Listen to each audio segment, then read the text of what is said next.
This is Ivy Unleashed, a Gold Ivy production. Well, let's talk about your journey from being in rehab to what you do now and what your work looks like now. How did you get to that point of, okay, now I'm actually going to help people that were me? Well, I did not have a plan to do this. It just found me. Like I really didn't. And sometimes I'd be around people in my business and I'd be like, we just want to help everybody. And I think, do you really feel that way? Like I was married to a musician in recovery who had a pretty big career in Europe. And, you know, he was also in recovery, and different friends would be touring in the States, and they would ask me if I wanted to come with them. And I was like, well, I really can't not work. I'd love to travel. And they'd be like, well, we'll work something out. Right. So that kind of kept happening because people were afraid in early recovery of coming, and backstage, all their old dealers, everybody would show up with drugs because they were notorious for it. So like that would happen, but I didn't think of it as a job. But then what started to happen is a lot of people I knew, I was writing, and people I knew in the entertainment industry would be, there'd be something going on. Somebody at a dinner party would be saying, the star of the show, or blah, blah, blah. Somebody, is like crashing and burning. And they'd say, oh, a friend of mine works with addicts, meaning me. And I didn't know that I worked with addicts. But they knew I was doing this stuff. I was like going on the road and things. So it just started to sort of come that way. And then, I didn't really talk about it with people. It was just like, it felt right. Mm-hmm. But it wasn't really anything that was happening. Like you'd meet people who toured with bands and who did that in LA, but it wasn't really a thing. It was kind of somebody would hear about somebody who would hear about, and you'd hear, that's how it would come together. Mm-hmm. And then a friend of mine published a story, I think in the Paris Review, and it was about a writer who wasn't published, who was working as a sober coach, and his client was a young upstart writer who was wildly successful. And just it was really sort of like What Makes Sammy Run by Bud Schulberg, except in a short story form. And I remember reading it and thinking, whatever happened with that? I should find out about that. And then I saw another friend of mine who had gone on, I'm talking about people who, like, when we met in early recovery, like nobody had these jobs. So this other one, it's like the head creative of like a major record label. And he had just quit to teach at NYU. And we were having lunch, and I go, what do you think I should do? I feel like I need a change. And he said, why don't you be a sober coach? I'm like, what? How would you do that? He goes, I don't know. I'm in New York now. I know in LA. Why don't you contact your friends in LA? See if anybody knows. And so I contacted two friends. I go, do you know, like, first that book, that story kind of put this idea in my head, because it had been a little while. It had been going on. I'd been like doing this through word of mouth, but not like where I thought of it as a career. Mm-hmm. And I read that book, and then my friends like, that you'd be great at that, like you do it anyway, you'd be great at it. And so I sent 2 emails out to friends who have nothing to do with sober coaching, and they both wrote me back about this guy. And one of them said, well, this guy, I sponsor him, and he had just relapsed, but he needed money. So I told him he could put his website, but he could not take the clients because he does not have any sobriety. Mm. And so he's coming to New York to find somebody for a job. And I gave him your number in case you knew people.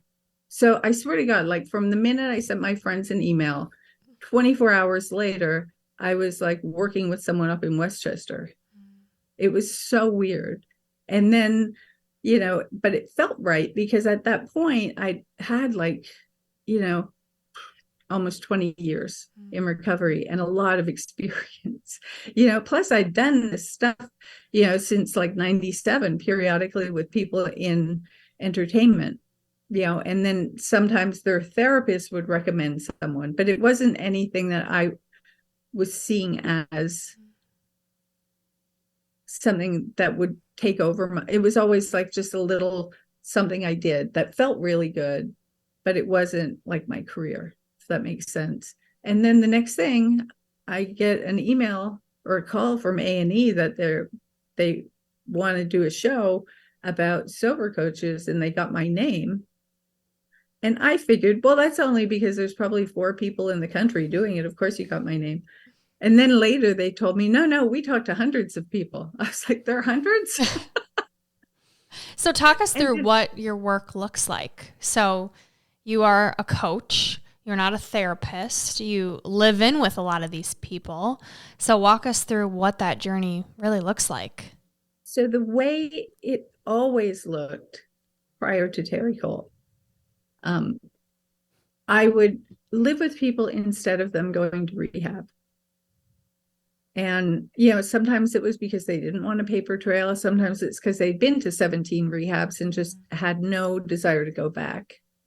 But, I always have a therapist on board. And if they needed a psych eval, like a really good psychiatrist that they could meet with, like I don't pretend to be either.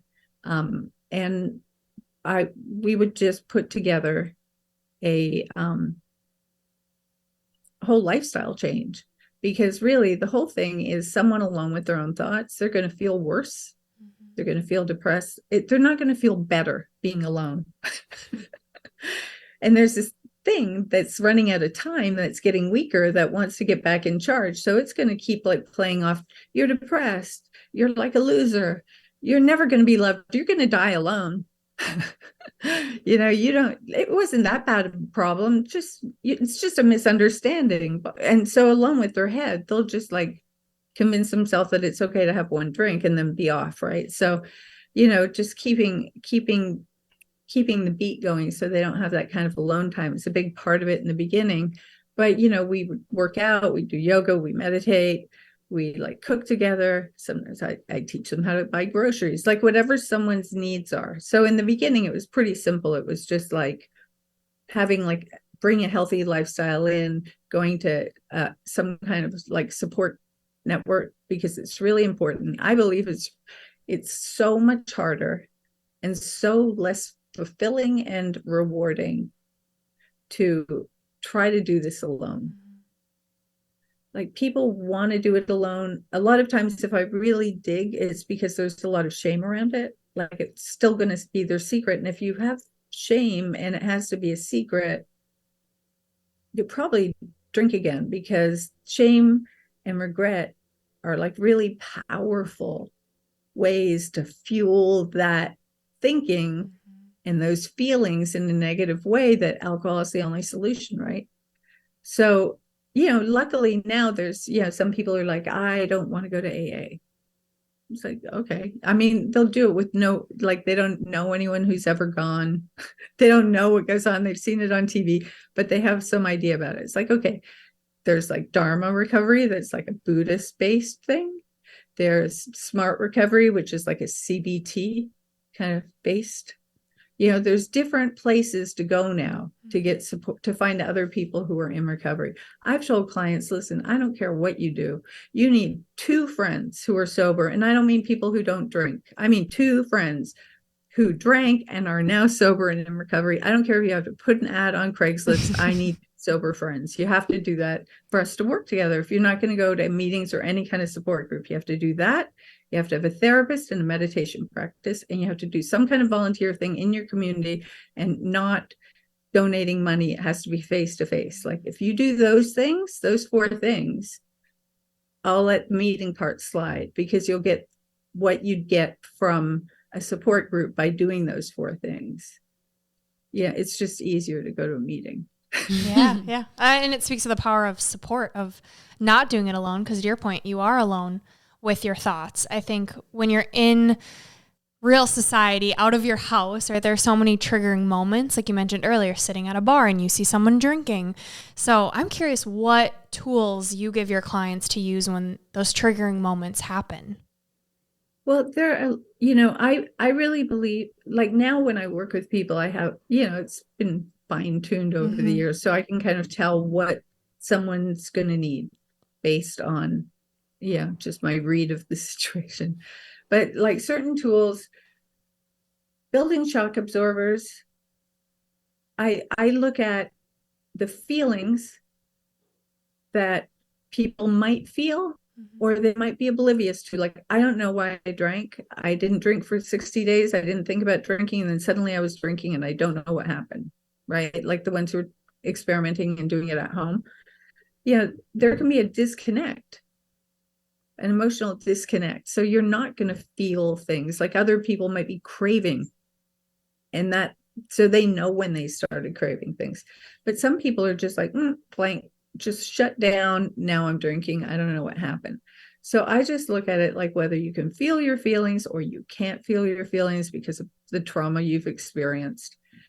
If you look at anxiety and stress as a thermometer, you come in with a baseline. So if you came in with, a dysfunctional family, kind of adverse childhood experiences, maybe you're coming in where your anxiety baseline is a 3.5. If you've come in with trauma, like real trauma, things have happened to you, you might be coming in at a 5, drug-free, right? So in the course of a day, between your mind manufacturing bullshit and life bringing stuff up, being hungry, not getting enough sleep, feeling lonely, being tired and not going to bed, all those things, it's going to creep up in the course of a day. If it gets to around 8, 8.5, cravings are going to start coming up. Gets to 9, impulse control is out. Like you might just grab it. You might make that call, have the dealer come over, right? So when I'm working with people, I say, we're going to build shock absorbers. So you're going to meditate, you're going to exercise, you're going to get fresh air, and you're going to make sure you eat and not skip meals. And I don't care if you're eating pizza and you're eating birthday cake, you have to have vegetables and fruit and good protein. Like you have to do that because we're building shock absorbers. If you have a photo shoot tomorrow, you don't go to the gym today to get in shape. You start in advance. So you don't go, oh, okay, what tools can I use when the shit hits the fan? No. You want the shock absorbers so that instead of getting up to 7.5, you're only getting up to 6. Because the shock absorbers are going to absorb a lot of that and help you learn how to be in your body with these feelings. It's the beginning of learning how to regulate your emotions, right? So you do these things on a regular, and now, surprise, surprise, we have neuroscience that can talk about how the plasticity of the brain changes, but it's through repetition. So that's why people work out like 3 or 4 times a week. Twice a week isn't going to do it. You're not going to make those new neurological pathways. You have to do things through repetition. That's why with meetings, they say go to 90 meetings in 90 days. It's repetition. That's why with meditation practice, it's a daily practice or twice a day practice. So it's just like taking on these behaviors is like your insurance. The shock absorbers are some insurance, but life can still be crazy and unpredictable, and your heart could get broken, or someone could die, or someone could be in an accident. There could be something traumatic that you experience that's just going to make your thermometer go all the way up. So you have to have like people that you can talk to, who you can phone, who that when they phone you and they have a crisis, you make the time to listen to them. So they're going to make the time to listen to you. So we're not talking about friends and family. We're talking about sober friends where you just go, I need to talk. And they are just like, okay. They're not therapists. They're not going to have the answer, but that connection, that empathy, that love. And I really believe when people say, I don't know what meetings do, like, what's the point? You hear people in meetings. Now, I've gone to all different types of things, not just, I go to a 12-step program. It's not AA, but I do go to one because that worked for me, but now there are all these other things and I see them work for people. Is that people say, I don't know what happens. I go in and I always leave feeling better, even if I don't participate. Well, I believe, and there's been, there are a lot of studies that are being done right now with our brainwave activity. And, like instruments, music affects our brainwaves, binaural beats will affect our brainwaves. And when we're all together, we're pack animals, and our brains do better when we're together than they do when we're alone. And if we're listening to someone sharing honestly what their life has been like, what they've gone through, how they feel, it's going to keep triggering empathy and compassion, which are really positive pathways. They're not fear and anger. So by going and listening, and everyone in a group setting is hearing and having these same kind of little brain dance going on together, it's like a symphony of our little brains together, just wanting to live and feel better. And we actually leave feeling better, and so there's just something that you rob yourself if you're trying to do it alone. It's harder, and you have suffered enough. Like, just try to have an open mind and try one of these different types of groups to find, or go on Craigslist and say you need some sober friends. Just find a couple of people that you can talk to who have some experience with what it's like to have cravings and not drink, to have their heart broken and not get high. Like, just, you need peer support. It's just invaluable. I mean, people can do it on their own with a therapist, but why not give yourself the whole cake? I love that. And I love that you've experienced this from the depths of the darkness to where you're at, where you have firsthand experience with all of it. And I think it's so cool that you're also talking about neuroscience. I feel like you've just pieced it all together. And, in the last few years with COVID and everything, a lot of people have struggled with addiction, might not even be aware how much they rely on it. So I'm curious about, thinking, if you've never really taken a break from alcohol or your substance, what would you say to people that might be completely unaware that they do have an addiction? I think people know. They might just not announce it. Like, I mean, I remember thinking before I got clean, it was around 28, thinking, I've gotten high for more than half my life.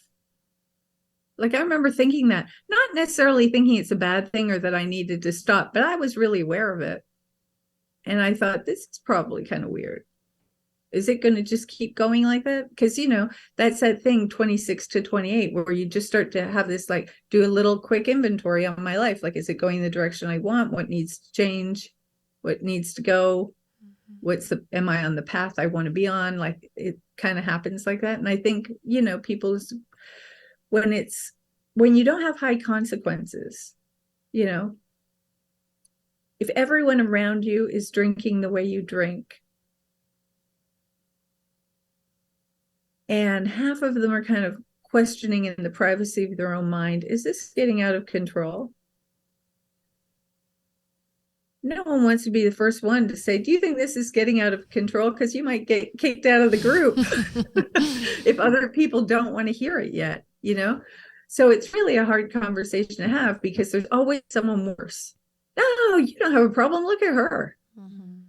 Right? Yeah. I had this scenario just this last summer. I was with a group of my neighbors that I drink a lot with.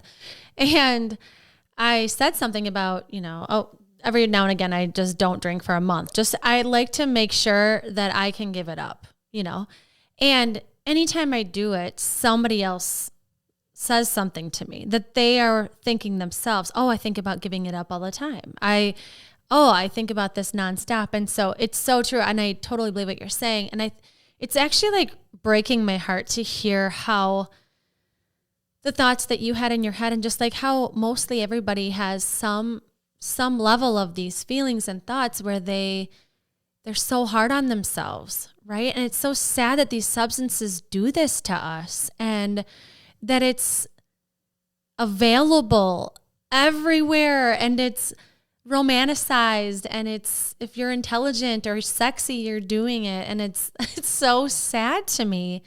And so I'm curious how you feel about our culture and how we glorify these things. Like when you see those commercials or ads, what happens to you as like someone that used to be addicted to these substances? Well, like I'm not anti-drug, you know. You're not? Reality See, I isn't don't know. reality isn't for everyone. And you know, and I know people who, like, the trauma that they experience in their childhood, drugs saved their life, and then they were able to eventually get help and get into recovery. What do you mean by that? Like, what do you mean they that? probably would have killed themselves Oh, they would have killed themselves if they didn't. Have something to numb the pain. because the pain was so great Okay. that, you know, like it, they believe that. But you know, drugs eventually stop working. You know, it all eventually stops working. Now, it might stop working for your spouse and your loved ones way before it stops working for you. And then everyone's on your back, right?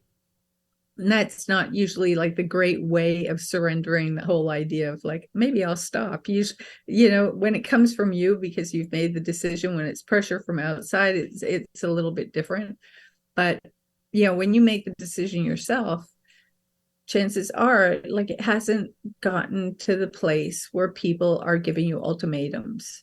If it's a real problem, if it's really addiction and not just, you know, yeah, because there's a difference. Not everyone who drinks is an alcoholic, you know. Not everyone who parties, you know, if you get 5 kids together, like let's just say there's 17 and they've never taken anything before, and they all get together and somebody stole a bottle of something from their parents' house and they're passing it around and they're having a great time, right? A great time. Out of that group, there's going to be one kid who's just never felt so good in his life, ever. Like secure, funny, confident, like all the stuff he's never felt before. So it's a really positive experience for him. Everybody else is having fun and they'll do it again, but he wants to know, well, when are we going to do it again? And he's going to find the other one who doesn't want to wait 2 weeks because the other one probably also just felt right for the first time. Those are the ones that, you know, are going to probably have substance abuse issues. Like, you know, they're going to be the addict and the alcoholic. Now, the other ones who are just enjoying themselves, if it becomes where, and there's no addiction in their family and they had no childhood trauma and there's no mental health issues that are undiagnosed, you know, what happens, I've noticed, is that feelings of loneliness tend to make women drink in the privacy of their own apartment more than men. And, you know, so a lot of people, when they start to build this career up, you know, and there's all this like Fridays, girls' night, we're going drinking, we're having like a destination wedding shower weekend where it's just an excuse to get like fucked up all weekend because everyone works really hard. Now, it doesn't mean that they're all addicts who are doing that. You know, they're just having a celebration.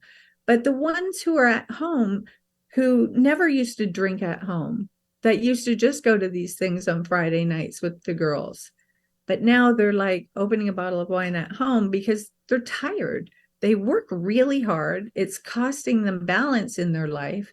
So they're not having the time to like enjoy themselves and enjoy other people and see their friends and see their family, because it's just like, oh, I'm in America. 70 hours a week is nothing for a job. You know, I mean, in France, they're protesting because they want to raise the retirement age from 62 to 65. They are having protests, burning cars on the street. They don't want to work till 65. They already have a shortened work week. We're like 70 hours. Why am I so lonely? You're tired. There's no balance because you still want to go to the gym. You still want to go to yoga. You still want to do these things. So you're getting up at 4:30 in the morning now. You're getting home from work at 7. You're carrying in your groceries. You're going to try and make a healthy meal because you'll feel too guilty if you order pizza again. And then it's like, oh, I really wanted to watch something, but like, I guess I'll just binge all Sunday because now I'm too tired. If I start something, I'm going to be up too late. So I'm going to just go to bed. I'll read my affirmations. I go to bed. Like they're trying, but there's no balance, right? And that gets really lonely. And so if you're opening up, if you never were someone who was opening up wine and having a drink at home or making a cocktail like happy hour, like let's pretend we're in Mad Men. You've never done that before, but now you're doing it and you're noticing you're doing it more. My question is, what feelings are you comforting? If you're just tired, go to bed. Take a bath and go to bed. If you're lonely, just get on FaceTime and hang out with one of your friends for a little while without the drink. Like, just see if you can take care of yourself without drinking. Because if you start to depend on alcohol or depend on weed to get through feelings of loneliness or exhaustion, or because you're a to-do list machine and it's not fulfilling and you're not feeling fulfilled, it will probably turn into a dependence. It'll start out psychologically, and then at a certain point, you'll be, even though the drugs are different and the backstory is different, that feeling of this relationship's not working anymore, and I feel all this inside, but without that, how bad am I going to feel? Right? Like, you can get there just with wine. You don't have to get there with heroin. Like, once the dependence, the psychological dependence and the habits been formed, and you fall out of all your other healthy habits, I mean, then it's a problem. It doesn't have to be a problem where you're getting DUIs and your partner is going to leave you and you're getting fired. It doesn't have to get there. But, if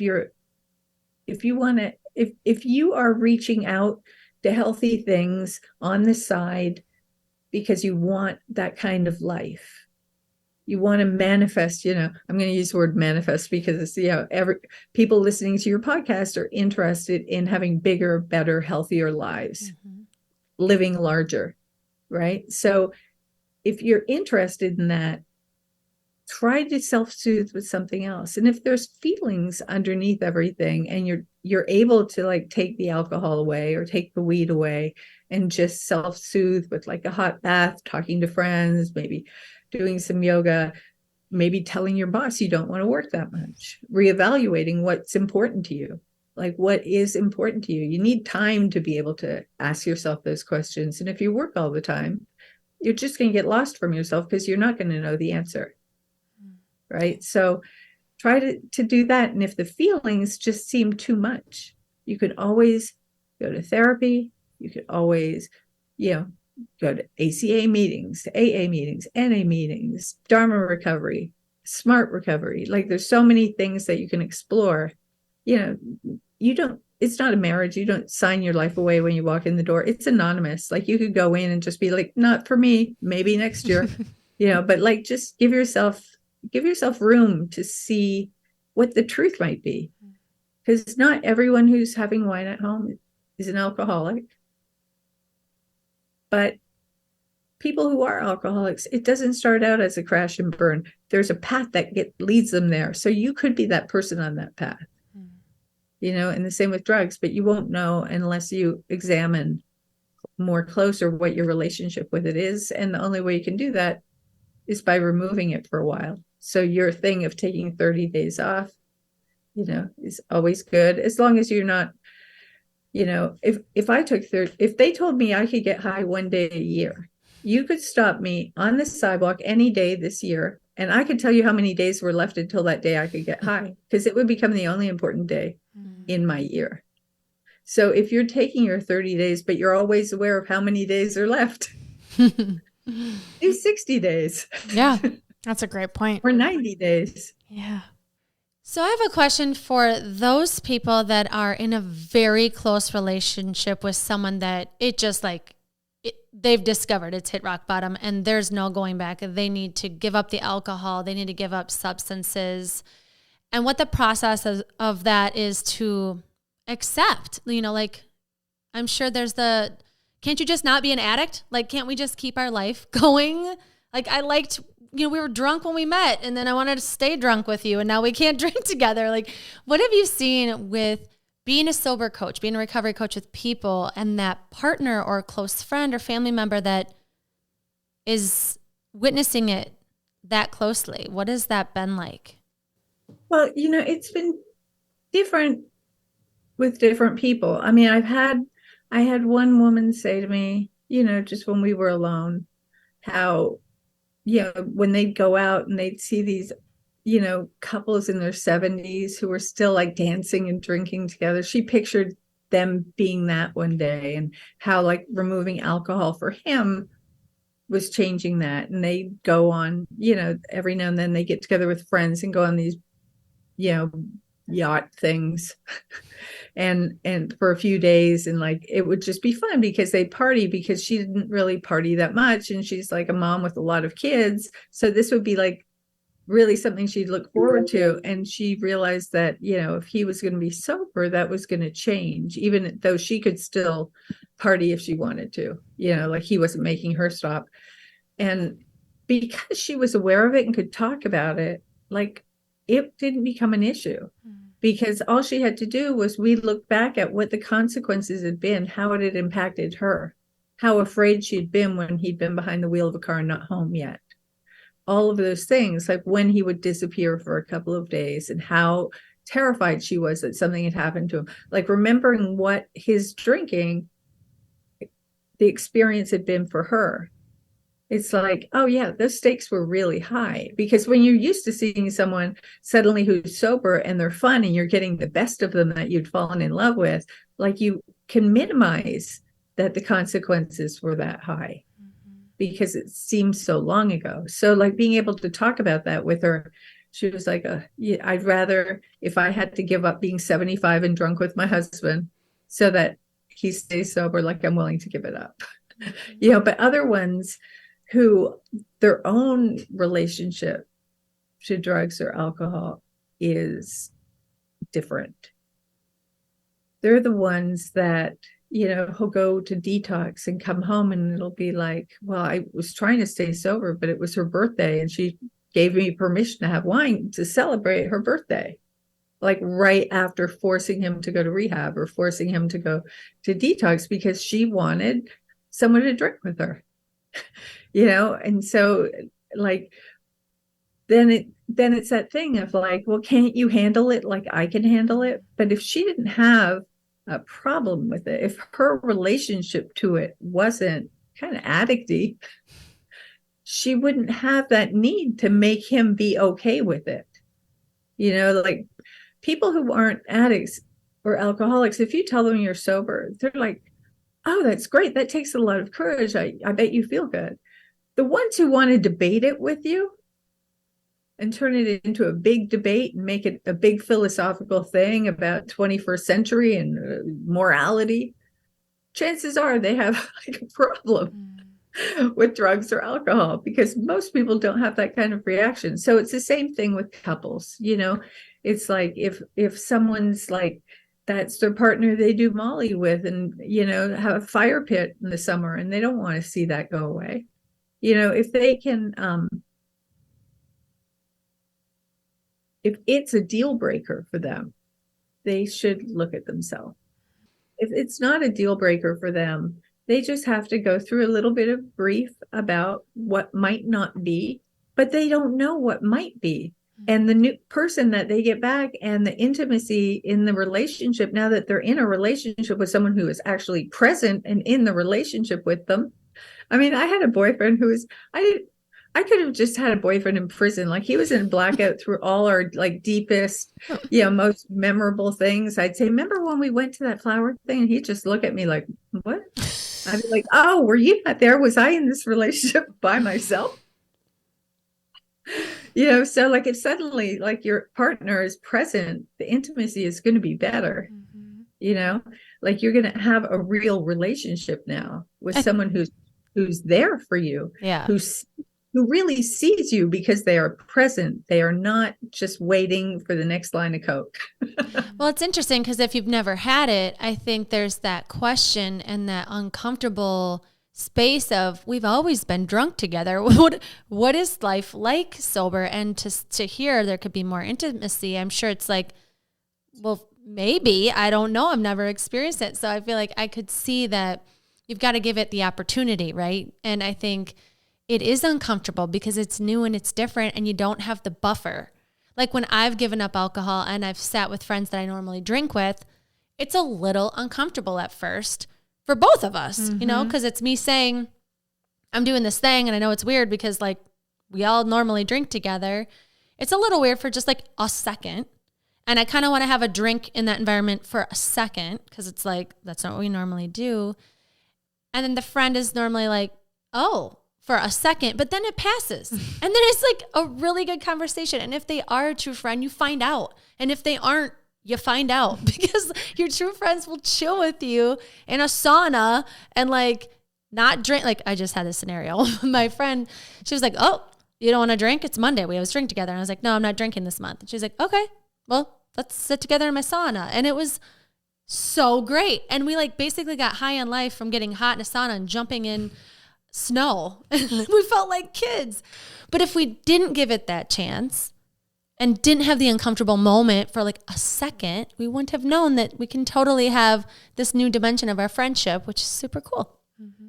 Well, you know, and it's like the fun things that draw people to each other and the qualities they like about each other and the laughter, like it's, you know, people will say, oh, you know, I can't be around, you know, none of that was real. And it's like, it was real. It's just, it wasn't that important because the drugs were the relationship that was more important, you know, but, you know, the whole idea of, you know, our society, I'm just this going off topic for a second, but, you know, guys are trained that they might stand a shot if they buy a woman a few drinks. It's not because they're all date rapists. It's just a lot of women won't give themselves permission to be horny and like allow themselves to have sex or sexual feelings. So they'll get drunk so that they can do one of those, like, I don't know, like what, like not be accountable. So then, you know, for forever, I mean, Me Too's changed it a lot because guys are just scared shitless of us. But, you know, for so long, that was the dance that was happening in bars, because then, you know, she could like be wild and have sex downstairs with someone that she would have never had sex with, but that she wanted to have sex with. You know what I mean? And guys know that they need to get her drunk. So when you tell someone, when you go to a bar and you're sober and you go and they go, can I get you a drink? And you go, Coca-Cola, you just see this look of total disappointment come over their face. And you want to go, no, you know, like I'm talking to you, so you still stand a shot.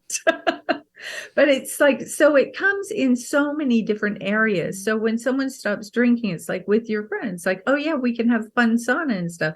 And then going to a bar and it's like the guys, like, you know, the ones who don't want to talk to you after you don't want to drink, that's alcohol. You're not losing anything by getting rid of them. Somebody will get you a Coca-Cola, and that'll be somebody really interesting that you should have been talking to in the first place, no matter what they're drinking, you know, like, it's like you said, you find out who your friends are, but like every social situation kind of, you know, if being drunk or not is a deal breaker, like, you know,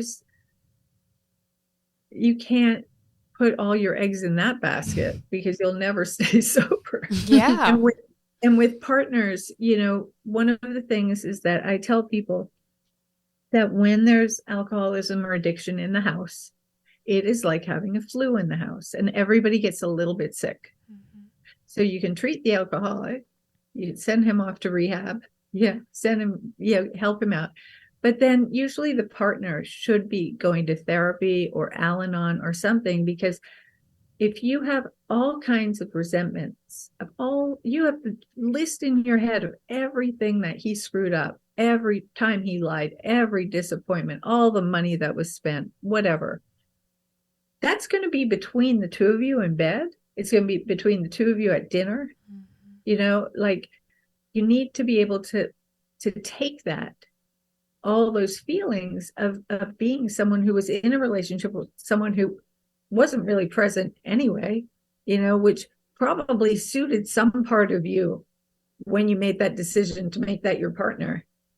Right. So like the transformation, everybody has to do a little bit of work, like just not heavy duty work, but just be willing to explore yourself, because that way, everyone can grow together. You can't have one person doing all the work and growing and think that you don't need it.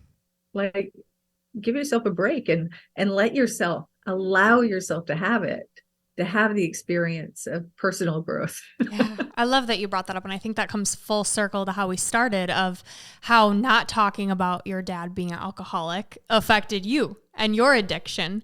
Right? If you would have gotten help as a little girl, if you would have had someone be open and honest with what was going on, maybe things would have ended up differently. But they didn't. And now you're using that to help others, which we're so grateful for. So hindsight, but. Well, my dad was sober when my brother was born. My mom wasn't on any medication. They were in their 30s. They could show up for everything. I was living somewhere else, so he didn't know about my addiction. And my brother has 21 years sober. So the apple really never falls that far from the tree. Yeah. Like he would call me about ecstasy or something, like something he was going through. I'd be like, do you think you were hatched from an egg? Like you came from the same two people I came from. I'm curious about that though, when your parents had addiction issues, right? Or maybe you haven't even, maybe you're a teenager and you're thinking about drinking or doing drugs, but it's in your family. What would you say to like a 15-year-old that's got some resentment over their parents' addiction issues?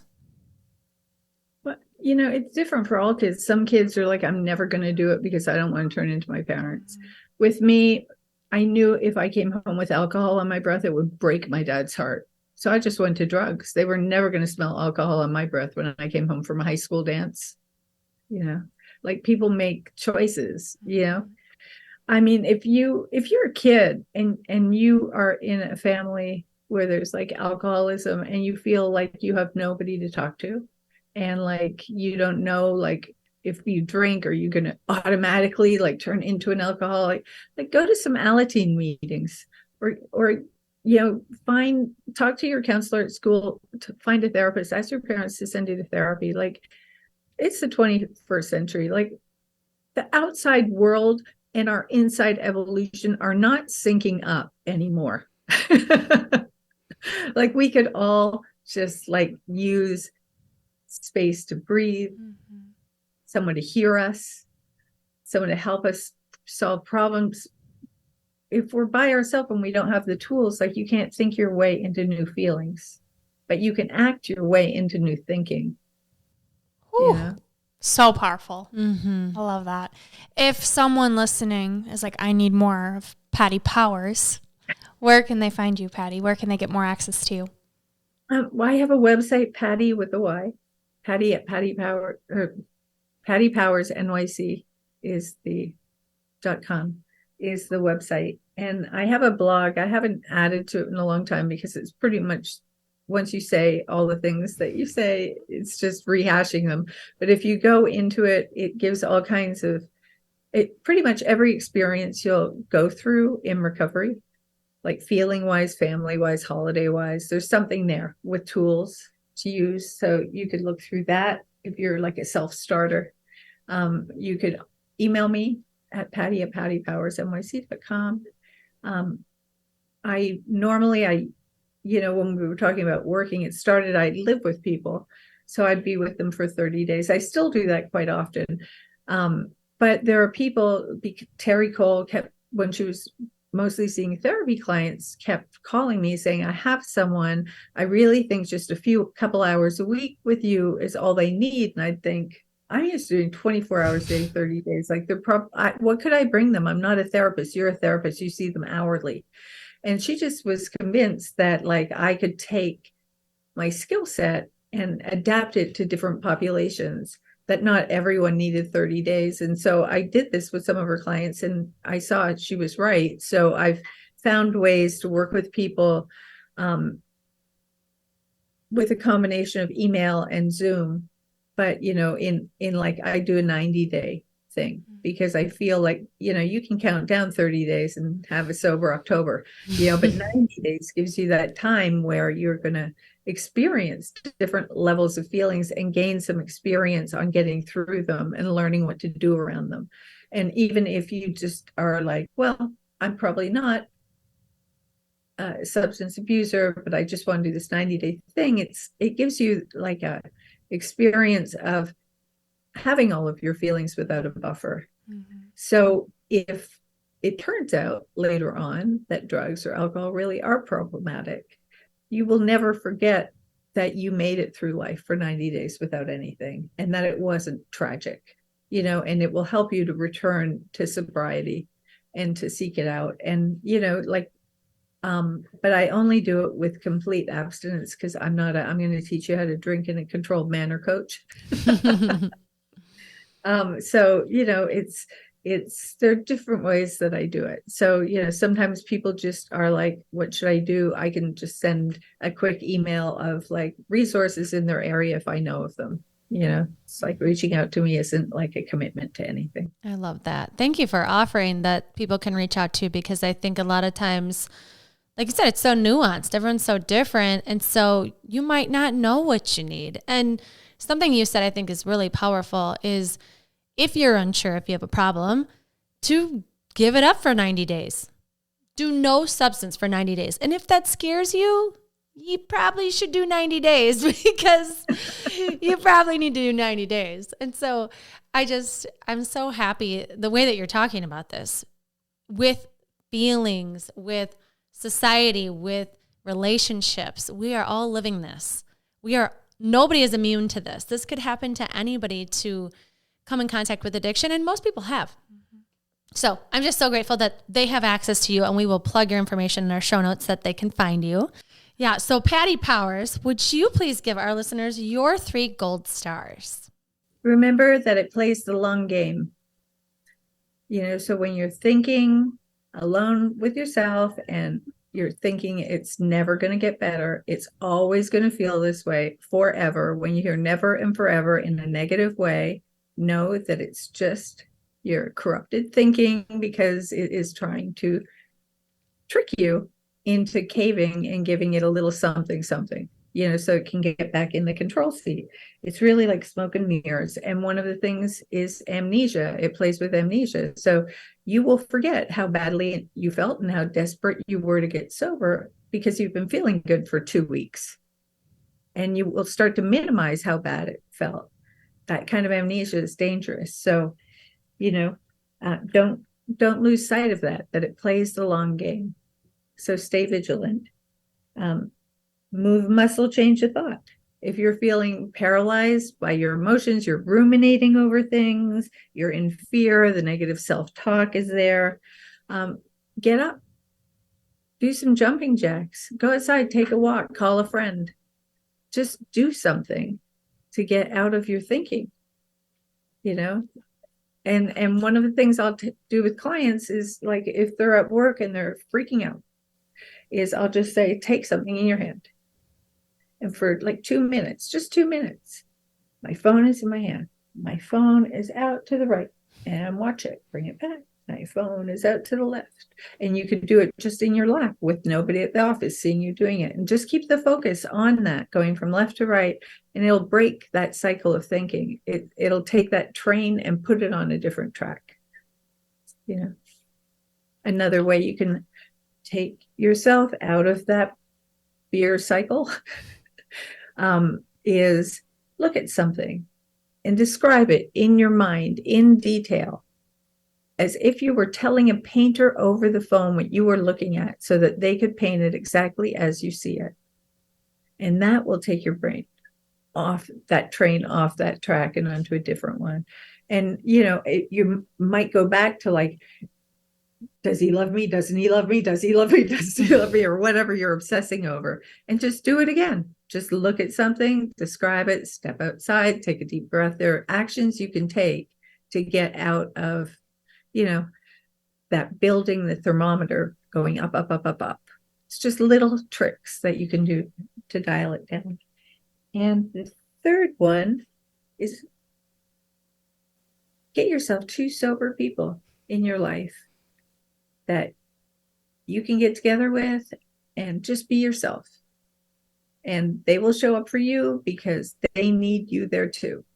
It's mutual, just mutual support. Somebody that if like at 2 a.m. you're crying about somebody who broke up with you 16 years ago, and it's the third time you have to phone them about that, they're not going to make fun of you.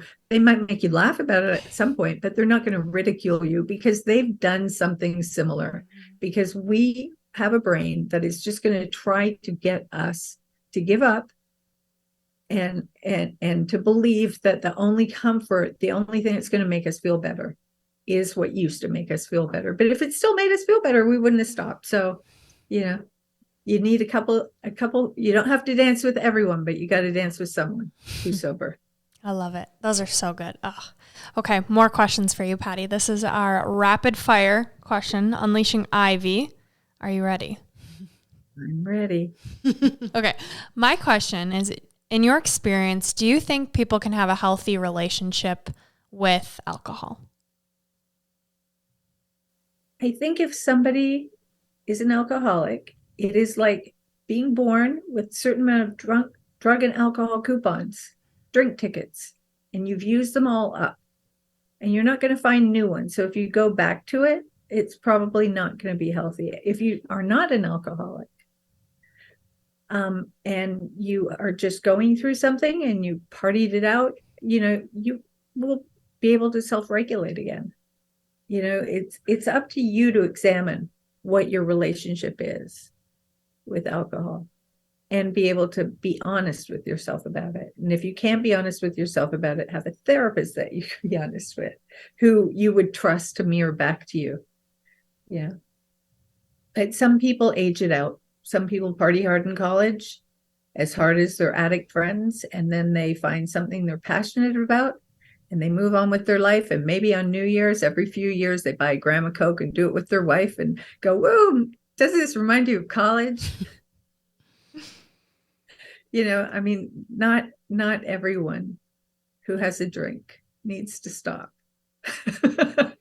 That's good to know, though, because, it is a substance that alters our brain. And so, especially like me thinking about how much I think about my relationship, I'm always troubleshooting it because alcoholism is in my family and it's in my husband's family too. And so, and I have kids. So I'm just thinking like, is the best thing just to not? Probably. Yeah. Or if you can't go, I think there's a lot of people in our life who they don't see they have a problem with it, but they drink every other day. How do you know if you have a problem if you never stop? Thank you, Patty Powers. But how do you convince someone to look at that who doesn't view it as an issue, who doesn't want to see it as an issue? They might just tell you to stay in your own lane. What if your lane is in the same house as theirs? Yeah. Well, you just have to, sometimes you have to sit down with somebody with a third person there to be able to communicate about the difficult things. Mm-hmm. Sometimes people are just defensive and they feel attacked. And if they're having a relationship to something and it's being threatened, they're not going to be that receptive to a conversation like that. They're just going to gaslight you to get on with it, So sometimes just having like, I think we should do a couple, some like group, whether it's like friends, a group therapy session or couples therapy, just a couple, so that you're in a position where you are both having to hear one another, where someone's facilitating that. Because when it's the hard stuff, it's hard. Mm-hmm. What would you say about the ability for a relationship to continue on if that person's not willing to go to therapy or doesn't want to sit and talk about it? Like, what would you say to that person that's in that relationship that knows their person needs to do something about it and they're just not willing to even talk about it? First, I tell them to go to Al-Anon or Coda meetings, you know, or even read Carrie's book, Boundary Boss. Like, codependence is tricky because we can't save everyone. We can let people know that if they're in pain and they want change, that we will love them and support them. And how can I help? But you can't make somebody want help who doesn't want it. You can talk about how it's affecting you, but you might, if it's something like it's affecting me this way, it could be it's affecting me this way. So therefore, I am not comfortable going to the Thanksgiving thing we always go to because it affects me. I'm not trying to punish you. I'm just taking care of what I need. Like, you have to put the focus on taking care of what you need and not punishing that person, because someone's ready when they're ready. Mm-hmm. And if it turns out that being in a relationship with someone whose problem is getting worse and they don't want help, you might have to remove yourself from that to take care of yourself. Yeah. Sometimes that's all it takes to wake somebody up so that they get help. But, you can't fake it. You can't pretend you're on intervention and you're drawing lines in the sand that you're going to cross. Because once you cross the line, nobody believes those lines anymore. So, that's why you have to just do what you can. And when you know something is too much and you can't do it anymore, it's not about punishing someone, because they have this disease and they don't really have a choice. And they don't know that they have a choice. They don't know that something else is like in the control seat, like protecting itself. They don't know that because they're feeding it. Mm-hmm. So it's just like, this is what I need. And this is how it's making me feel. Mm-hmm. And what are we going to do? I've tried not attending these things. I've tried, like, I love you. I'm worried about you. I wish you were willing to talk to someone. Yeah. I just want to send compassion to anybody that is struggling with addiction or is very closely knit to someone that is struggling with addiction, because from personal experience and knowing people, this is brutal. Mm-hmm. And if you love someone that's an addict, a lot of times you think that you can do something that will stop them from drinking, or if they decided to drink, that it was your fault. And I think that's just heartbreaking to be the addict, and it's heartbreaking to be the person that loves the addict. And so I just want to send out some love right now to you and know, like, that we're here for you. And I hope that, Patty Powers is here for you, just to get some insight if you're kind of in that boat. And Al-Anon is really helpful. You might have to try a few different meetings, because people walk into ones where it's just all about, like, people talking about their teenage kids that are in rehab. And, so you want to find, you want to explore a few meetings. Like, I'd say go to 5, to get a feeling for it, or get the literature and just read it, look at their website, because what you're describing is like, I didn't cause it, I can't cure it, right? Because it is about, like, if I danced better, if I was smarter, if I was funnier, then they wouldn't, and we're not that powerful. All you can do is, like, offer love and support when they're ready, but you have to, how do you feel? What do you need? And honor that. There's nothing that's better for kids as a power of example than a parent who honors their needs.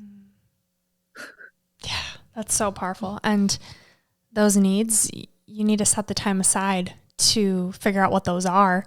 And you have so many resources. Patty just listed a handful, but that's something that, as you're sitting with this feeling of just overwhelm, knowing that there are a lot of different things you can do to gain insights, to not feel so alone. And so anyone listening, feel empowered that there is something you can do to feel a little better. You can take that small step today. Send Patty the email, look at her blog, send us a message. You are not alone in this. All right. And Patty, the last question we have for you is, if you could go back to younger Patty before any of the addiction, what would you say to her? Have more fun. Play more. Ask questions. Nobody knows what they're doing either. I love that. Oh, well, Patty, thank you so much for everything that you said. I think hearing how somebody's gone through this themselves is so powerful. I'm sure you see that in your work, that people probably hire you because they're like, she knows what she's talking about. She's been me before. Maybe even with harder drugs, I don't know. Like, does it get harder than heroin? Fentanyl. Oh, fentanyl. I guess Killing more people. Yeah, but wow. I'm so glad that you're alive. I'm so glad that you accidentally fell into this work.